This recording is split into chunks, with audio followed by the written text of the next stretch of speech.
दोस्तों, गदर एक प्रेम कथा भारतीय सिनेमा की आइकॉनिक फिल्मों में से एक है।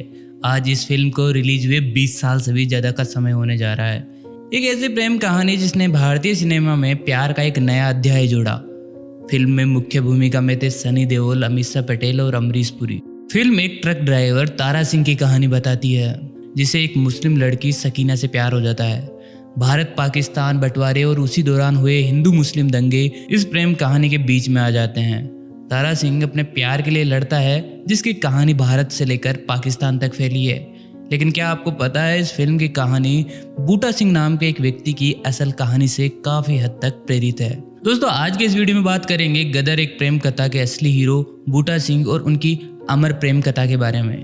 वीडियो शुरू करने से पहले आप सभी से रिक्वेस्ट है कि चैनल को जरूर सब्सक्राइब कीजिए और ये बेल आइकन दबाना ना भूलें, ताकि नए आने वाले वीडियोस आपको सबसे पहले मिले। बूटा सिंह की कहानी की शुरुआत होती है आज़ादी से पहले वाले भारत में। तब पाकिस्तान का जन्म भी नहीं हुआ था। बूटा सिंह ब्रिटिश आर्मी के एक सोल्जर थे। सेकेंड वर्ल्ड वॉर के टाइम वो बर्मा यानी आज के म्यांमार में तैनात थे। बूटा सिंह उस समय पूर्वी पंजाब के लुधियाना जिले के निवासी थे, जो अब भारत में है। सेकेंड वर्ल्ड वॉर के खत्म होने के साथ साथ ही भारत को भी आज़ादी मिली और देश दो टुकड़ों में बांट दिया गया। देश में दंगे भड़क उठे थे। पाकिस्तान में गैर मुस्लिमों को मारा काटा जा रहा था, वहीं भारत में मुस्लिमों की हत्या की जा रही थी। पंजाब में भी मुस्लिम परिवारों की हत्या की जा रही थी और उन्हें पूर्वी पंजाब से खदेड़ा जा रहा था। उसी समय जैनब नाम की एक मुस्लिम लड़की, जो कि अपने परिवार से बिछड़ गई थी, भटकते भटकते बूटा सिंह के गांव आ गई थी, जहां कुछ लोग मिलकर इसका रेप और फिर हत्या करना चाहते थे। बूटा सिंह ने इसकी जान बचाई और इन्होंने एक दूसरे से शादी कर ली और जल्द ही इनकी दो बेटियां हुई, तनवीर और दिलवीर कौर। विभाजन के लगभग एक दशक बाद भारत और पाकिस्तानी सरकारों ने विभाजन के समय अपने परिवारों से अलग हुई महिलाओं को वापस करने का फैसला किया, जो अब बॉर्डर के उस पार अपने परिवार से अलग रहती थी। उसी समय स्टेट अथॉरिटीज ने जैनब को उसकी छोटी बेटी दिलवीर के साथ उठाकर पाकिस्तान पहुंचा दिया। जैनब का परिवार लाहौर के बाहरी इलाके में सीमा के पास नूरपुर नामक एक छोटे से गांव में बस गया था। यहीं से जैनब को स्वदेश यानी पाकिस्तान लाया गया था। बूटा सिंह के लिए समय काफी कठिन था। अपनी बड़ी बेटी को अपने साथ लेकर बूटा सिंह दिल्ली गए, जहां उन्होंने अधिकारियों से अपील करके अपनी पत्नी और बच्चे को वापस लाने की तमाम कोशिशें की। जब सब कुछ करने के बाद वो असफल रहे तो उनके सामने कोई दूसरा विकल्प नहीं बचा, तो उन्होंने अपना धर्म परिवर्तन कर इस्लाम में परिवर्तित कर लिया अपने आप को और अपनी पत्नी और बेटी को वापस पाने के लिए पाकिस्तान में प्रवेश करने का फैसला किया। इस तरह वह जमील अहमद बन गए और अवैध रूप से सीमा पार कर वो नूरपुर पहुंच गए।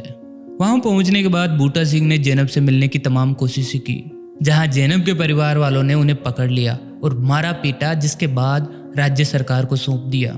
कानूनी सुनवाई के दौरान बूटा सिंह ने दावा किया कि वह अपनी पत्नी के लिए आया था और अगर वह एक बार अदालत में पेश हो सकती है तो वह उसके पक्ष में गवाही देगी। आखिरकार लाहौर हाई कोर्ट ने जैनब को तलब किया। इस मामले ने अब लोगों का ध्यान भी अपनी ओर खींचना शुरू कर दिया था। अब जैनब जो भी कुछ कहने वाली थी, उसमें लोगों की बहुत दिलचस्पी थी। जैनब अपने परिवार के सदस्यों से घिरी हुई बुर्का पहनकर हाई कोर्ट पहुंची।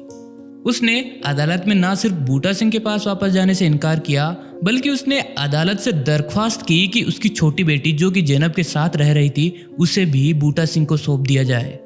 मतलब वो अपनी छोटी बेटी को भी अपने साथ नहीं रखना चाहती थी।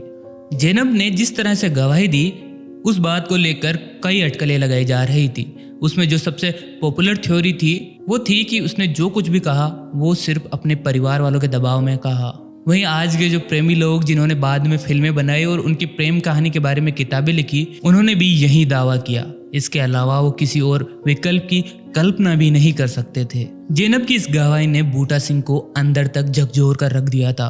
वो पूरी तरह से टूट गए थे। इससे निराश होकर बूटा सिंह ने ट्रेन के आगे छलांग लगाकर अपने प्राणों की आहुति दे दी।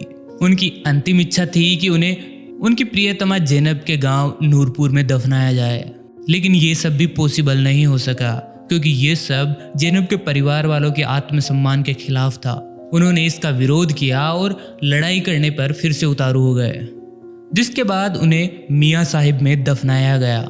लेकिन मौत के बाद उनकी कहानी दूर दूर तक फैलती गई। अब उनकी कब्र युवा प्रेमियों के लिए एक तीर्थ बन गई थी। उन्हें शहीद-ए-मोहब्बत कहा जाता था। उनके अनुयायी उनकी मिट्टी की कब्र को पक्का करना चाहते थे और उसके चारों ओर एक ईंट का मंदिर भी बनाना चाहते थे। हालांकि कुछ ऐसे भी थे जो सिख के इस तरह के किसी भी महिमा मंडन का पुरजोर विरोध करते थे। वे रात में आते और उनकी कब्र को नष्ट कर देते। बूटा सिंह के समर्थक सुबह फिर कब्र का निर्माण करते और ये तब तक चलता रहा जब तक बूटा सिंह को भुला नहीं दिया गया। आज उनकी एक कच्ची कब्र मौजूद है। बूटा सिंह की कब्र मिट्टी की कब्र ही बनी रही और उस पर कोई मंदिर नहीं बन पाया।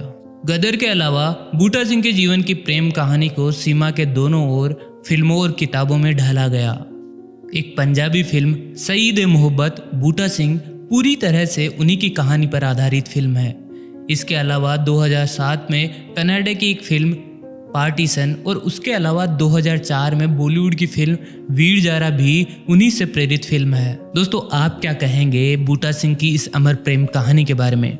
कमेंट करके हमें ज़रूर बताइए।